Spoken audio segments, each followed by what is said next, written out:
Hello guys, എന്ത് കിട്ടിയാലും അച്ചാറിടുന്ന ഒരു അമ്മ നിങ്ങളുടെ വീട്ടിലുണ്ടോ? എൻ്റെ വീട്ടിലുണ്ട്. എന്ത് കിട്ടിയാലും അമ്മയ്ക്ക് അത് അച്ചാറാക്കണം. ഇന്ന് അമ്മ ഉണ്ടാക്കുന്ന അച്ചാർ എന്തായിരുന്നു? മത്തി അച്ചാർ. ഓക്കെ, അപ്പോൾ നമുക്ക് അതിൻ്റെ വീഡിയോ കാണാം. ആദ്യം തന്നെ അമ്മ മത്തിയൊക്കെ വെട്ടി തലയും വാലൊക്കെ പൂച്ചക്കിട്ട് കൊടുത്ത് വന്ന് ഉപ്പും കുരുമുളകും മഞ്ഞളും കൂടി ചേർത്ത് ഇളക്കി വെച്ചിട്ടുണ്ടായിരുന്നു കുറച്ച് നേരത്തേക്ക്. അത് കഴിഞ്ഞ് ഇതെല്ലാം ഫ്രൈ ചെയ്യാൻ വേണ്ടിയിട്ട് പാനിൽ എണ്ണ ഒഴിച്ച് വെളിച്ചെണ്ണ ഒഴിച്ചേ.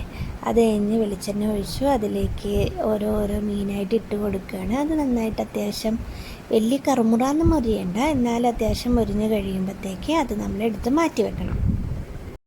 പിന്നെ ഒരു ചീനച്ചട്ടി എടുത്ത് വെച്ചിട്ട് അതിലേക്ക് കുറച്ചും കൂടി നല്ലെണ്ണ ഒഴിച്ചത്. നല്ലെണ്ണ ഒഴിച്ചിട്ട് അതിനകത്തേക്ക് നമ്മൾ അരച്ച് വെച്ചിട്ടുള്ള ഇഞ്ചി, വെളുത്തുള്ളി, കടുക് ഇതെല്ലാം കൂടി അമ്മ നേരത്തെ അരച്ച് വെച്ചിട്ടുണ്ടായിരുന്നു. അതെടുത്ത് അതിലേക്ക് ഇട്ടിട്ട് നന്നായിട്ട് വഴറ്റിയെടുക്കണം. കടുക് അമ്മ നമ്മുടെ വിനാഗിരിയില്ലേ, നമ്മൾ കഴിഞ്ഞ ദിവസം മേടിച്ചുകൊണ്ട് വന്ന് ആ വിനാഗിരിയിൽ കുറച്ച് നേരം കുതിർത്ത് വെച്ചിട്ടാട്ടോ നമ്മുടെ ഇഞ്ചി, വെളുത്തുള്ളി, കടുകെല്ലാം കൂടി അരച്ചത്.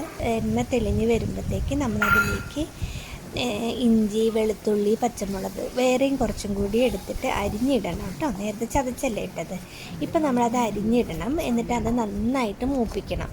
അത് നല്ലതായിട്ട് മൂത്ത് വരുമ്പോഴത്തേക്ക് ഒരു ചെറിയ ബ്രൗൺ കളറൊക്കെ ആയി വരുന്ന വരെ നന്നായിട്ട് ഇളക്കിക്കൊണ്ടേയിരിക്കണം.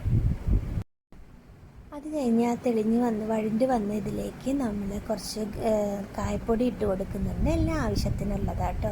ഇങ്ങനെ പണ്ടേ ഞങ്ങൾ കുടുംബത്തോടെ കണക്കായതുകൊണ്ട് പ്രത്യേകിച്ച് അളവും കോലും ഒന്നും പറയുന്നില്ല. പിന്നെ അതിലേക്ക് കുറച്ച് ഗരം മസാലയൊക്കെ ഇട്ട് കൊടുത്തു, മഞ്ഞൾപ്പൊടി ഇട്ട് കൊടുത്തിട്ടുണ്ടായിരുന്നു, പിന്നെ മുളക് പൊടിയും കൂടി. ഇതിലേക്ക് ആവശ്യമായിട്ടുള്ള ഉപ്പും അതേപോലെ കുറച്ച് വിനാഗിരിയും കൂടി ഒഴിച്ച് നന്നായിട്ട് മിക്സ് ചെയ്യുക. അതിലേക്ക് നമ്മൾ പൊരിച്ച് വെച്ചിരിക്കുന്ന മത്തിയും കൂടി ഇട്ട് നന്നായിട്ട് ഇളക്കുമ്പോഴത്തേക്ക് നമ്മുടെ മത്തി അച്ചാർ റെഡി ആയിട്ടുണ്ട്.